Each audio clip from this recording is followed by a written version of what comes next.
What's good, YouTube? Welcome back to Hooked on You, a Dead by Daylight dating sim, and as you can see, we're still here from the last episode, where we have a decision to make.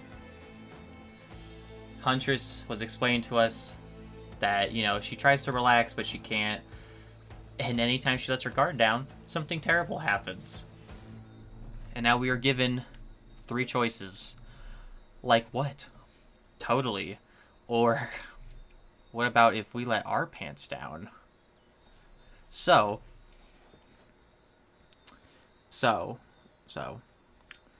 I think what I'm gonna do is pick the middle one just for fun and see what happens. I'm scared. What if we let our pants down? Fuck! Come on, I was trying to have a serious moment. What? Is it all jokes with you? Sorry, it was the adrenaline from the game. Got me in a mood. Read the room wrong. Oh look, Claudette and Dwight are back.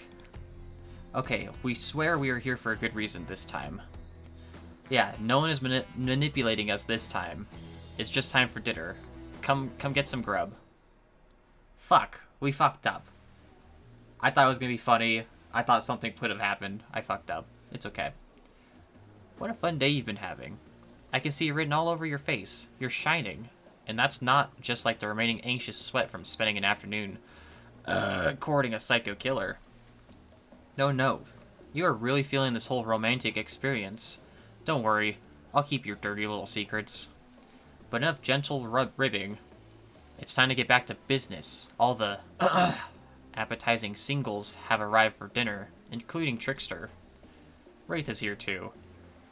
We're not going to do the gag where we cram all of them on one screen at the same time again, so just believe me, they're all here, and they're just as sexy and demented as you remember them.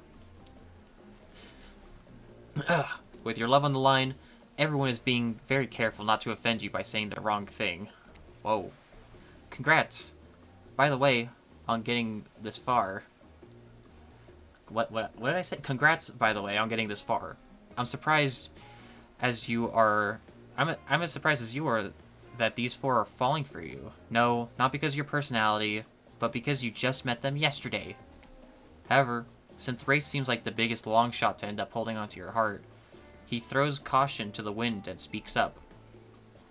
It's a pretty small consolation prize for being the least loved killer on Murderer's Island, but hey, letting them have this one moment in the spotlight is the least we can do, and heaven knows they won't do any better than that. I'm sick of watching everyone else gorge themselves while I'm preoccupied with, trying to get to the bottom of this never-ending nightmare. So tonight, none of that. I'm not really hungry anyway. So I say we just do a simple salad or something. The green kind, not the mayo kind. Mayo's gross. I'm fine with just lettuce. It doesn't have to be fancy. Not iceberg, though. It has no nutritional value. This is why we don't pick Wraith. Letting Wraith choose was a mistake. That's on all of us. No shit. Homie, we can't be that picky with shit, man. Dinner will be served shortly. But certain power brokers would like to know about your day. Would you like to share your day with the rest of the group? You've had an interesting day, that's for sure. But how do you describe it to the others? Say too much or too little, and it could affect your standing with the group. Okay, but don't just sit there saying nothing. Nothing is not an option.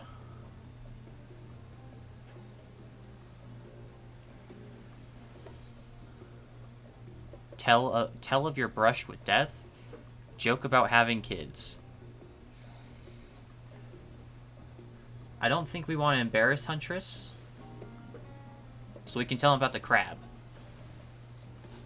Today was nuts. We went to Huntress' secret cabin and the killer crabs attacked us. It's true. I'll fall asleep tonight to the delicious sound of crunching crustaceans. That would never have happened on my yacht. I grind them up. Much more satisfying ways to kill crabs. At least those kind of crabs. I have a little comb for the other kind. Dwight and Claudette bring... I don't know why I give Trapper, like, a different voice from everybody else. I just feel like Trapper has, like, a... not like a redneck hillbilly voice, but, like... I don't know. I don't know how to explain that one. I just feel like he has a voice from everybody else. Dwight and Claudette bring out dinner. Everyone eats in silence. No one trusts anyone now, and they're all very tired. Oh wait, no, sorry. That's a dreary supernatural horror thriller set in Antarctica, not a charming parody dating sim set in an undisclosed tropical paradise. Bony appetit. Don't you mean bone? No. Almost everything we serve has a lot of bones in it, even the vegetables. Impossible to avoid on this island. Everyone eats without speaking. Tensions are rising, both the sexual and deadly variety. When everyone finishes, Dwight and Claudette come back to clean up the table. They linger around as you pick up your plate, take your napkin, and dust crumbs off the table. What would you like to say to the servants? Thank them. Your top-notch service is most appreciated. In fact, here. For us, just for doing our jobs, thank you kindly. Everyone, if you would please be so kind as to follow us to the fire pit, we'd greatly appreciate it. We've been told something big is going to happen, something that will change everything. You can go willingly, or you can go unwillingly. You have no choice. Tough cookies. Did you have a choice on how you said that, dweeb? Yes, and I immediately regret how I did. Good. Something needs to change around here. Fire is rebirth. Fire illuminates the soul. I'm not gonna do it. I was trying to do some sort of voice, but I don't know. I don't know. If it happens, we'll see. I hope the fire isn't too smoky. Smoke hurts my eyes. I have pretty sensitive eyes. I'm also horribly afraid of it. The fire. I mean, not my eyes, because of childhood trauma involving fire. And finally, everyone starts moving to the fire pit, if only to get away from Wraith's complaining. Yeah, I think Wraith complains a little too much, but maybe he's like those super sensitive kind of people, which, I mean, I guess super sensitive people have their own unique charm.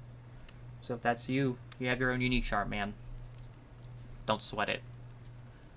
You take a seat on a comfortable log, feeling the fire's heat against your skin, and wait for other killers to take their places, wondering who will want to tell their story this time. Will narrator tell a story? I bet they've got a stunningly creative mind. Hey, you think? Are they allowed to simply place thoughts into my mind like this? Doesn't seem fair. Everyone makes their way in, but something unexpected happens. Nothing. Nothing happens. Something almost always seems to be happening here, so nothing is probably not a great sign. Oh, cool. And now everyone is looking at you. So, you know, do something. Should I pick someone to tell a story? Or we could play charades. Boggle? Well, we were actually thinking, why don't you tell us a story?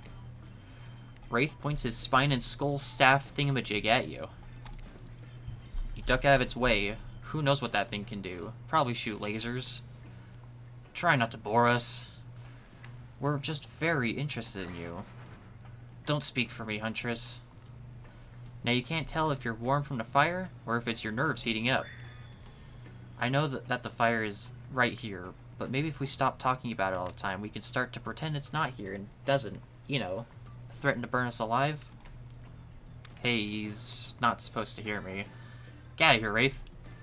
Solus was about to make an important decision about telling a story or not. I mean, we could tell a story. Fuck it. Sure, I'm game to tell a story. Hey, babe. I hope it's a mystery. Okay. So what type of story do you want to tell? What kind of a story are we in a mood for? Action, adventure, romance? How about an adventure story? I like romances, but let's get a little different. Yes! Alright. Alright. You like your Dwayne The Rock Johnson movies? How about some adventure? Now we're talking.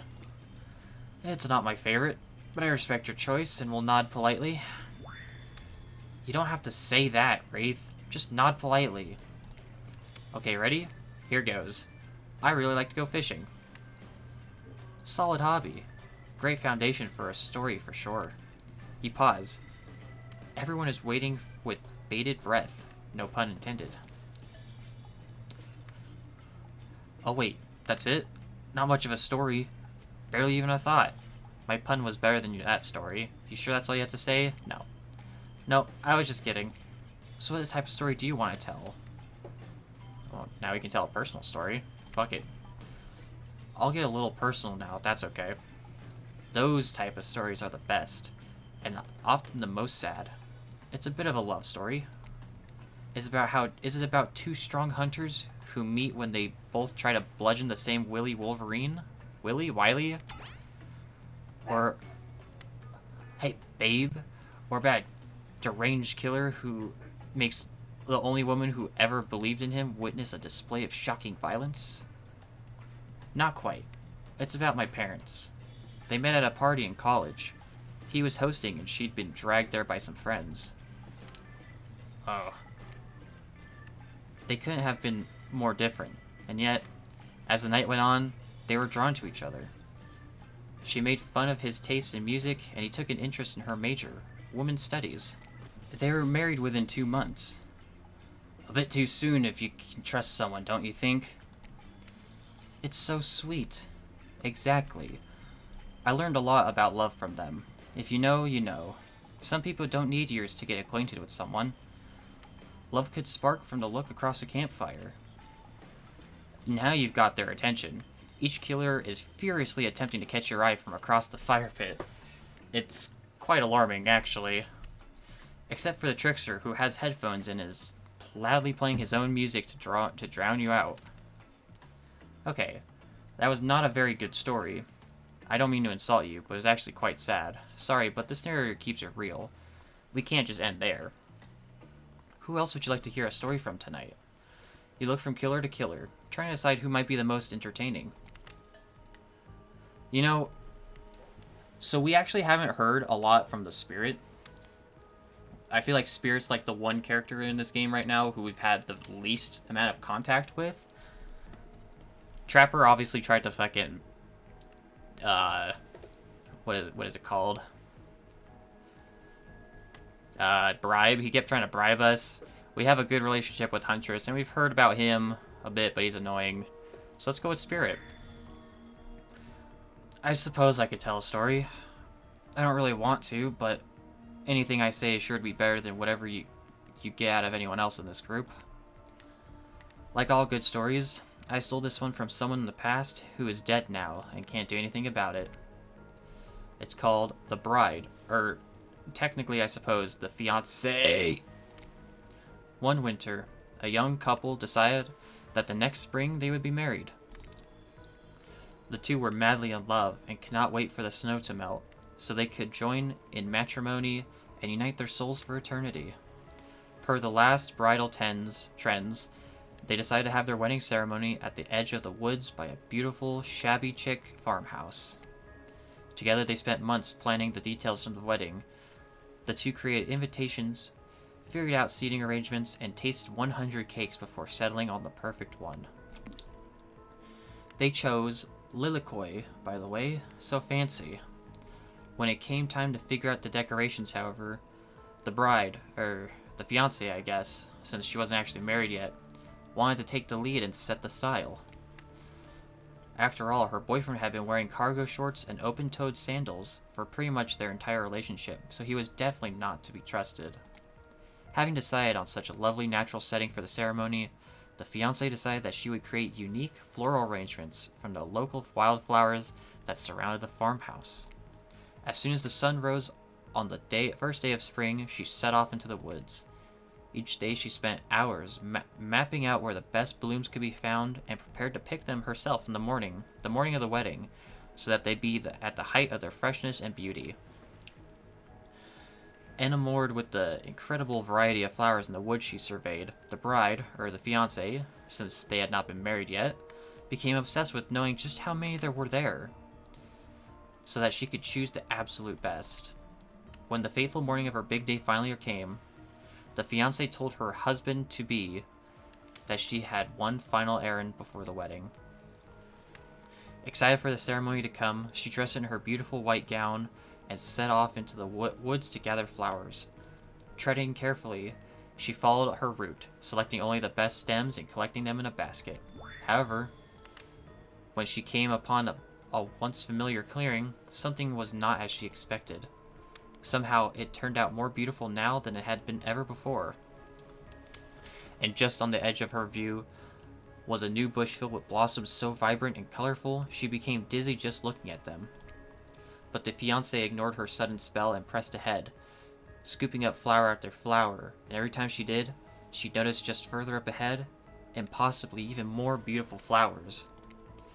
Carried by the sweet fragrance of spring air, the fiancé crept farther and farther into the woods until she turned a corner, stepped over a mossy fallen tree trunk, and realized she had been here before. Why does she get disgusted more and more as she's telling her story? But this wasn't the clearing she remembered, or at least not how she remembered it.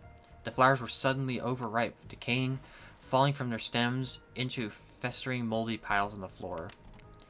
Where bees had been, now only flies buzzed. Where the scene of flowers had once intoxicated her, the odor of mildew now made her sick. She turned and looked back, but the path was dark. Into a shadowy glen she walked, and walked, and walked. That day, as guests gathered at the farmhouse, the fiancé was nowhere to be seen. Her friends, family, and love began to look for her, but to no avail. They searched the pasture, the tree line, and into the forest, but there were no beautiful wildflowers or young lovers to be seen. Just old dead trees, trampled vines, and moss-covered rocks.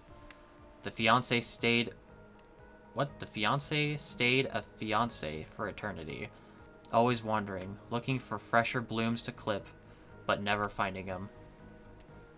Distracted by a never-ending search for perfection, unable to see that you are loved for who you are, out there all alone. I thought it was beautiful and sad, just like someone we know. How was story time? A lot of people like to take pot shots at sequels, but I think every good story deserves a follow-up. When you think it's the end, the sequel is almost never as rewarding as the original. That's why I'm much more of a fan of the episodic style of storytelling. Knowing it's a series takes a lot of pressure off of any individual installment, and builds a greater sense of community between audience and creator. Like YouTube. Tell me, Solus, if you could delete any sequel from existence, what would it be? Don't answer that. We actually don't care. We're just here to make sure that we seamlessly move on to the next segment of the evening. God forbid my small talk get in the way of a romantic Twilight moment. Dwight, I'm gonna need you to shut your yap trap. You know that we need to get back to that thing we do whenever we're not on screen. Okay. You have fun tonight, or try not to, wink wink, end up dead. Why do you say the words wink wink out loud? And what kind of trouble entendre? What kind of double entendre are you getting at with the end up dead thing? Dwight is physically incapable of winking, not since the accident. And you do know that all of these people are despicable criminals with a double-digit kill counts, right? Well, except for Spirit.